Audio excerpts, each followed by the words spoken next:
Bien, iniciamos con la segunda parte de esta entrevista con un tema completamente diferente. Vamos a hablar acerca del anteproyecto de ley de servicio público. Es importante conocer cuáles son los aspectos medulares que tiene esta ley, las discusiones que se están estableciendo con el grupo de sindicatos de trabajadores y sobre todo porque se han conocido en los últimos días, como ustedes lo saben muy bien, casos de contrataciones irregulares en la Asamblea Legislativa, que estos casos de nepotismo, hay que decirlo, no son exclusivos del órgano legislativo, sino que es algo que hemos visto nosotros en todos los órganos del Estado, y por eso es importante que el país cuente con una legislación y pueda establecer parámetros para poder regular las contrataciones que se hacen en base a mérito, capacidad e idoneidad de los servidores públicos, que al final es lo que la ciudadanía demanda. Para hablar de esto, damos la bienvenida a Antonio Morales, ex subsecretario de Gobernabilidad de la Presidencia y ahora catedrático de la UCA. Antonio, ¿cómo está? Bienvenido. Muy bien, mucho gusto. Qué bueno tenerlo. Gracias por la invitación, Wendy. Es un placer. Antonio, me gustaría comenzar con la propuesta de ley de servicio público que se presentó en 2017 a la Asamblea Legislativa. Se presenta también desde 2016 un primer proyecto de función pública, luego se hacen modificaciones y se presenta en el 2017. Es un tema que hasta ahora pues no ha tenido ningún avance, digamos, en esos años. Hasta hace poco se ha vuelto otra vez la discusión. ¿Cuáles son los ejes centrales que tiene este anteproyecto de ley? Bueno, el eje central es poder construir una entidad rectora que pueda regular y ordenar el empleo público en este país. Porque la ley de servicio civil del año 61 no tiene realmente esa entidad. Y eso ha generado una falta de regulación en muchos de los escándalos que aparecen estos días en los diferentes, en la Asamblea, pero eso existe en todos los órganos del Estado. Tiene que ver con esta ausencia de un ente rector que pueda regular lo que implica la gestión del personal en el sector público. Quiere decir el ingreso por mérito y desempeño, el desarrollo de la carrera administrativa, la evaluación del desempeño, la formación del personal, la planificación del personal, las relaciones laborales, en fin, que pueda realmente orientar y regular todo esto. Ese es el corazón realmente, cómo lograr realmente un mayor ordenamiento del empleo público en nuestro país. Entiendo que en este proyecto de ley también se crean algunas instancias, por ejemplo, la Escuela Nacional de Formación, comisiones de servicio público, que son las encargadas de establecer sanciones, el Tribunal de Servicio Público, unidades de talento humano. Explícanos cómo va a funcionar esto. Bueno, y el punto de partida creo que lo da la Constitución de la República. Su artículo 219 establece que se creará la carrera administrativa. Y para ello, pues, la ley regulará el servicio civil y en especial las condiciones de ingreso a la administración, dice la Constitución, las promociones y descensos con base en mérito y aptitud. Desde el año 61 hasta ahora no hemos logrado este objetivo, o sea, no existe realmente la carrera administrativa. En algunas instituciones hay posibilidades, pero en otras esas posibilidades de ascenso, de progreso profesional del trabajador en función de su contribución a los objetivos institucionales se ve limitada. El trabajador en general entra a la administración y las posibilidades de evolucionar en su empleo son muy pequeñas, muy cortas, porque la misma ley no prevé. Por ejemplo, aquí usted en la ley de servicio civil no va a haber en ningún momento una escuela de formación. Lo que dice sobre formación es un párrafo donde dice que el Tribunal de Servicio Civil podrá formar a la gente que lo requiera, pero en el conocimiento de la ley. Crear una carrera implica diseñar planes de carrera, que es lo que quería hacer la Escuela Nacional de Formación, que se creó en el seno de la Secretaría Técnica de la Presidencia. Es empezar a diseñar los contenidos temáticos y curriculares que le permitan a un trabajador del sector público saber que va a tener que cursar, ¿verdad?, determinadas temas, materias, y poder tener acumulada determinada experiencia para poder ir ascendiendo en su cargo y progresando en el desarrollo de su carrera. Eso no se ha logrado y esto tiene rango constitucional, entonces yo creo que no le deberíamos de dar tanta vuelta. O sea, realmente hemos logrado desarrollar la carrera administrativa en todas las instituciones del sector público, ¿no? Y ese era el objetivo de esta ley. Entonces yo creo que lo que se tiene que hacer en esta discusión que ya se ha iniciado en la Asamblea, y también quiero decirles que el vicepresidente de la República y el ministro de Trabajo convocaron en la semana pasada a un encuentro entre el grupo impulsor de la reforma de la función pública y los sindicatos para llevar adelante esta discusión y para ver cuáles son los temas de preocupación y las coincidencias que podemos tener para poder mejorar todo el sistema de empleo público. Afortunadamente, ya cada una de las partes nombró sus equipos técnicos, ¿verdad?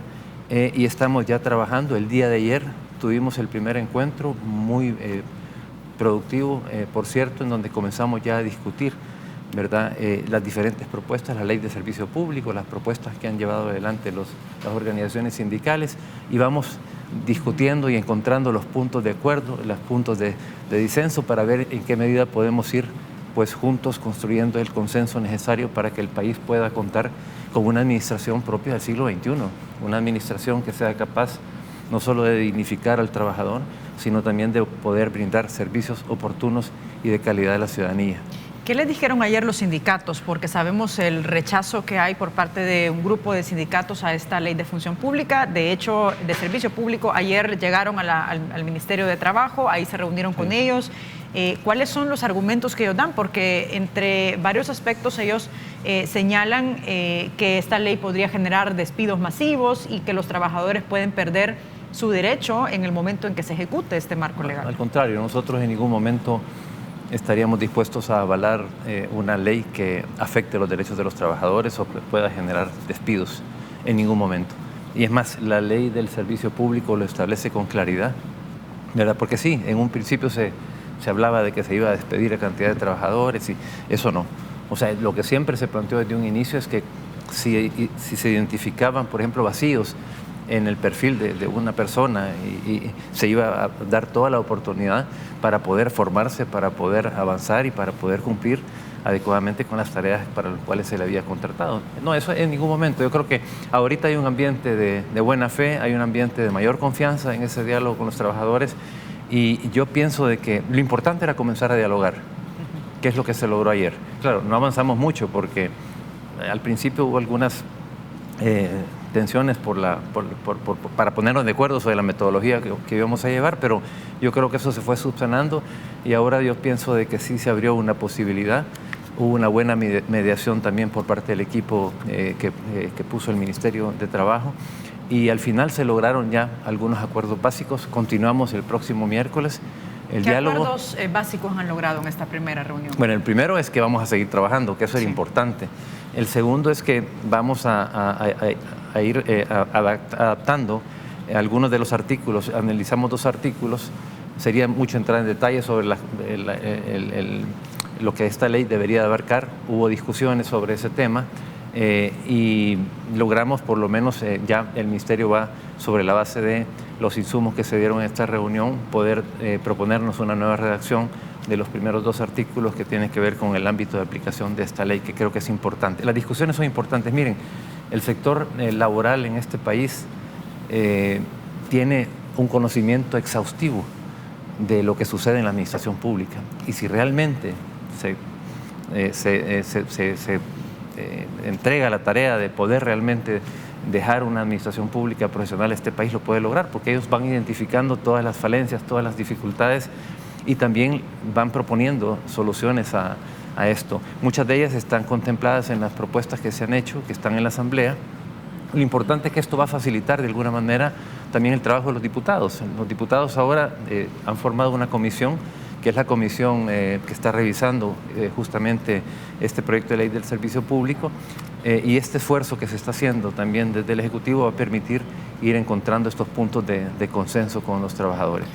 Ahora, una regulación es fundamental, Wendy, porque en primer lugar no tenemos mecanismos que realmente garanticen el ingreso por mérito a la función pública. En algunas partes se hacen algún tipo de pruebas, pero en realidad el mecanismo que se identificó en el momento de elaborar esta ley pues no funcionó por diferentes razones. Eso no es por culpa de nadie, de los trabajadores, no. Es que sencillamente, al no existir un ente rector, estas comisiones que se crearon tampoco tenían mucha orientación al inicio de cómo proceder.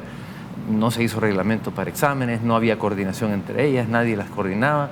Entonces, al final dejaron de ejercer estas funciones. Por eso que estamos viendo los casos que observamos en el tema de las contrataciones. Sí, pero imagínense, pues, qué falta si esta ley, aún cuando esta ley se aplicara, creo que podría ser la situación mejor.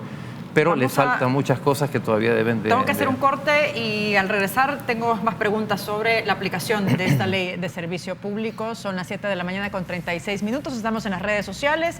Escríbanos, envíenos sus preguntas, comentarios, reacciones sobre estos temas. Estamos en la cuenta de Twitter como República 33 TV. Nos encuentra en WhatsApp 7318 7627, Facebook República TV 33 y la página web www.canal33.tv. Regresamos.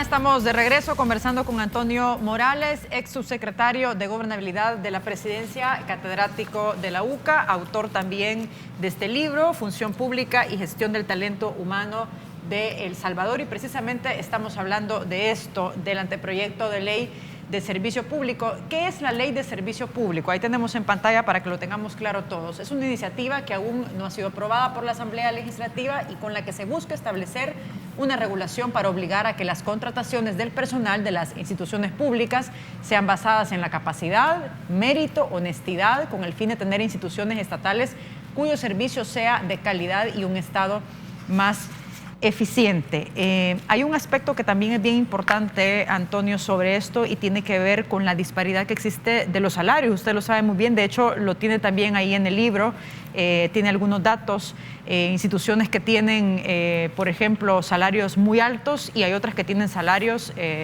bajísimos, casi con el mismo cargo. Y otro punto también tiene que ver con la brecha salarial de género en todo el Estado. ¿Cómo se regula, cómo se combate esta situación con esta ley de servicio público? Yo creo que esta es una también de las deficiencias que tiene la ley de servicio civil. Esta tarea se le confió inicialmente, bueno, y la tiene actualmente el Ministerio de Hacienda. Cuando vemos la ley de servicio civil, el Ministerio de Hacienda tiene una sección que es la sección de clasificación de empleos.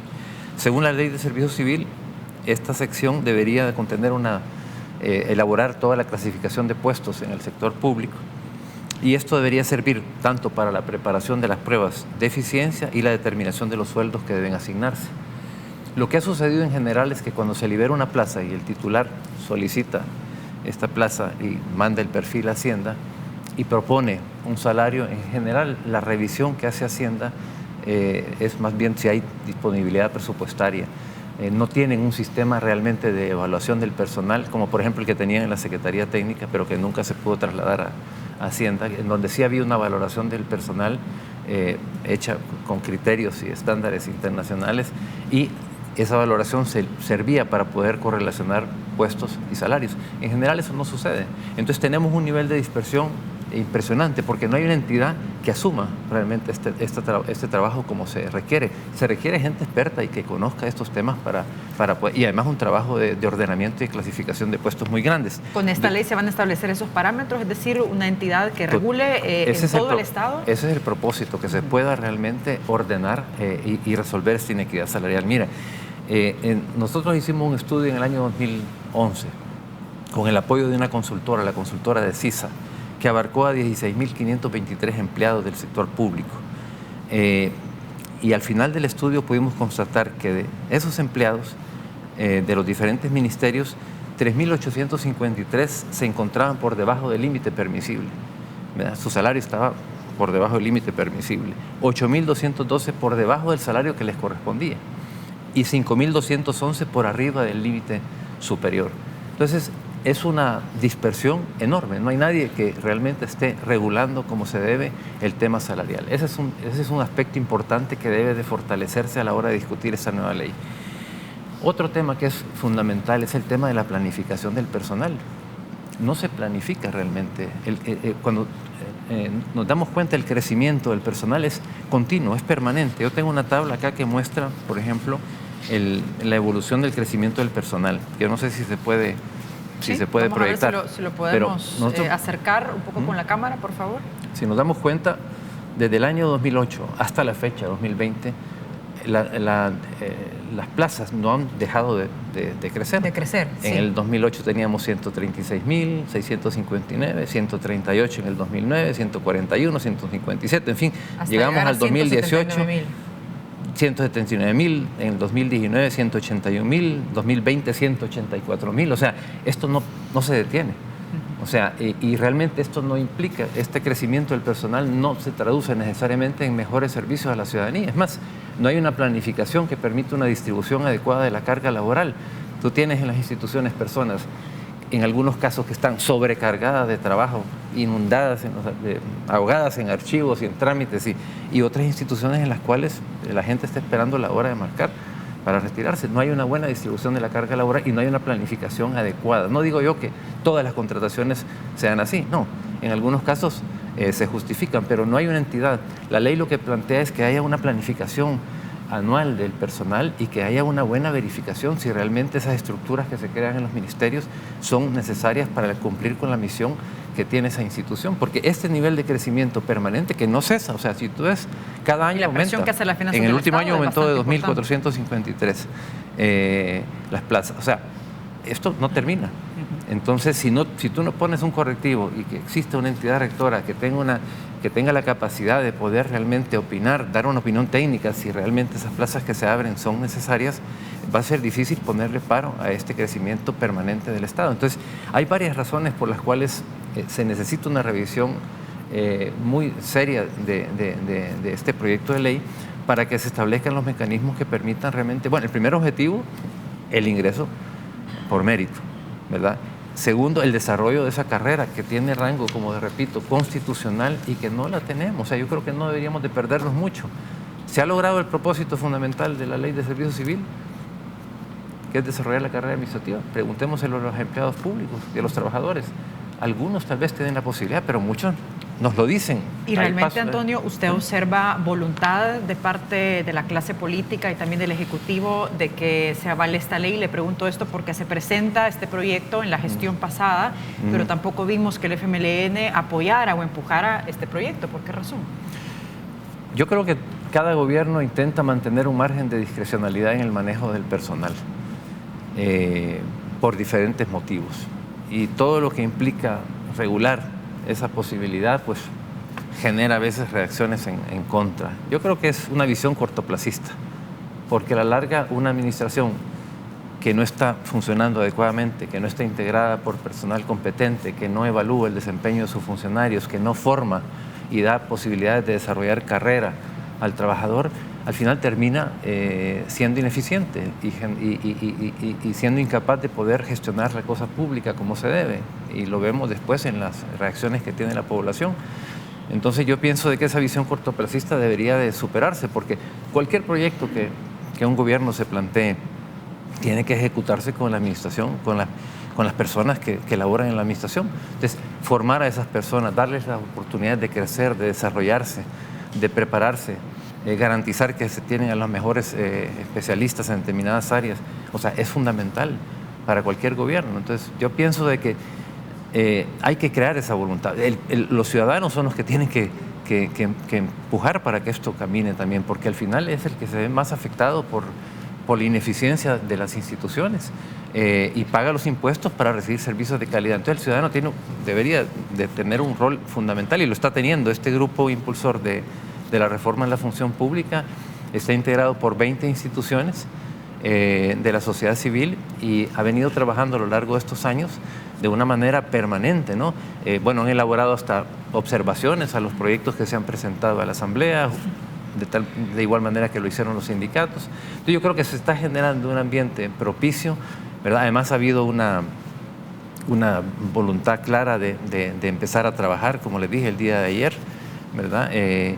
Y pienso de que esto puede facilitar el esfuerzo. Claro, los diputados también tienen que hacer su labor y la han hecho, han estado consultando a las organizaciones sindicales y yo pienso de que espero que se alineen los astros para poder avanzar en esta gran tarea que es realmente dotar al país de una administración pública eficiente, ¿verdad? Que sea capaz de atender las necesidades y los problemas de la ciudadanía con prontitud, con calidad con justicia y con equidad como los salvadoreños y salvadoreñas se la merecen. Debo hacer corte, Antonio, pero me gustaría que al regresar nos concentráramos sobre todo en la parte de los consensos de los dos órganos del Estado para poder aprobar esta ley. Hacemos una pausa, regresamos enseguida con más.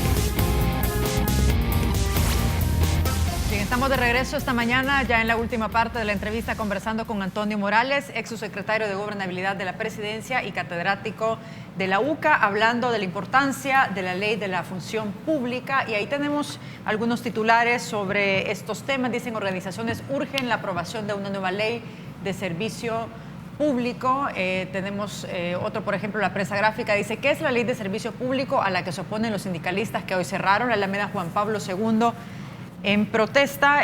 Antonio, entonces usted puede observar que por parte de los sindicalistas puede haber una mayor apertura para esta legislación. Yo creo que sí, y lo espero. Y yo quiero recordar algo que lo he dicho en otras ocasiones. Las primeras personas que a nosotros nos señalaron los problemas que había en la administración pública fueron ellos. Nosotros hicimos un diagnóstico de las condiciones laborales del órgano ejecutivo en el año 2010-2011, por ejemplo, que está justamente el resumen de ese diagnóstico en este libro, donde ellos nos explicaron que no había ingreso por mérito, que había compadrazgo, que había amiguismo, que no habían posibilidades de ascenso y de promoción en sus empleos, que había inequidad salarial, que no se respetaban las libertades sindicales, que las condiciones en las cuales laboraban eran inapropiadas, en fin. Tenemos ese diagnóstico que todavía lo validamos con ellos. ¿Y a qué se debe entonces este rechazo? ¿A falta de información yo o creo a qué otros factores?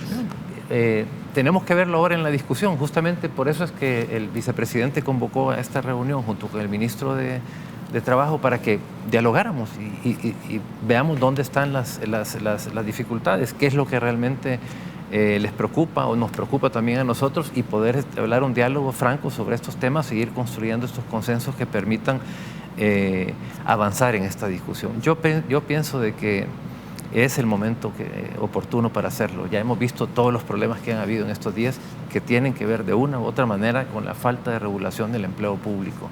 Entonces, yo sí pienso de que el sector laboral puede aportar. La sociedad civil puede aportar. El Grupo Impulsor ha hecho un trabajo espectacular también. Miren, ellos retomaron esta iniciativa, la han estudiado, han hecho propuestas para mejorarla. Esas propuestas se están discutiendo en esta mesa, y ahí hay instituciones de diferentes signos. Ahí está la UCA, ahí está FUNDE, ahí está FUSADES, ahí está Acción Ciudadana, en fin, una cantidad de instituciones que han venido trabajando y que están preocupados, en el Centro de Estudios Jurídicos y otras más, por avanzar en este tema. Entonces, yo sí creo de que lo que debemos de estar claros es que una ley como esta, en primer lugar, debe dignificar al empleado público, en ningún momento afectar sus derechos, al contrario, fortalecer sus derechos. Debe de garantizar una administración eficiente, que sea capaz de brindar servicios. O sea, la estabilidad laboral debe estar en función de poder desarrollar una carrera administrativa, pero también cumplir, ¿verdad?, con las funciones por las cuales se les contrata a las personas. Por eso debe haber también una evaluación del trabajo. Sí. Una evaluación. Todas esas cosas, aquí en esta ley, por ejemplo, no hay una sola palabra en la ley de servicio civil sobre evaluación del desempeño. No hay una sola palabra sobre planificación de personal. No hay una sola palabra sobre eso. No hay una sola palabra sobre formación y desarrollo, por ejemplo, pensar en una institución que pueda orientar la formación en el sector público. Entonces, hay cosas que se pueden retomar, pero hay otras que hay que agregarle para que pueda realmente contar el país con una entidad que permita ordenar el empleo. ¿Cómo es posible que tengan que salir los escándalos a luz para que en una institución, una entidad, por ejemplo, de recursos humanos, no se pueda dar cuenta de que hay personas que cobran, por ejemplo, y no se presentan al trabajo? O sea, son cosas elementales. Sí, ahora bien, más allá de lo que, aparte de lo que vemos en la Asamblea Legislativa, también al observar el gabinete de gobierno, vemos contratación de familiares, de amigos cercanos al presidente, lo que también hemos visto en pasadas gestiones. ¿Realmente hay un interés real, Antonio, de parte del Ejecutivo y también del órgano legislativo de aprobar esta ley? Pues yo esperaría que lo haya. Estamos hablando de establecer mecanismos para autorregularse esos dos órganos del Estado. Eso lo vamos a ver. Hasta ahora, pues han manifestado voluntad de avanzar. Esta convocatoria que hizo el vicepresidente tiene este propósito. Los diputados han demostrado voluntad de avanzar también en la discusión de estas leyes. Lo que pasa es que ahora han estado ocupados haciendo las consultas con los sindicatos.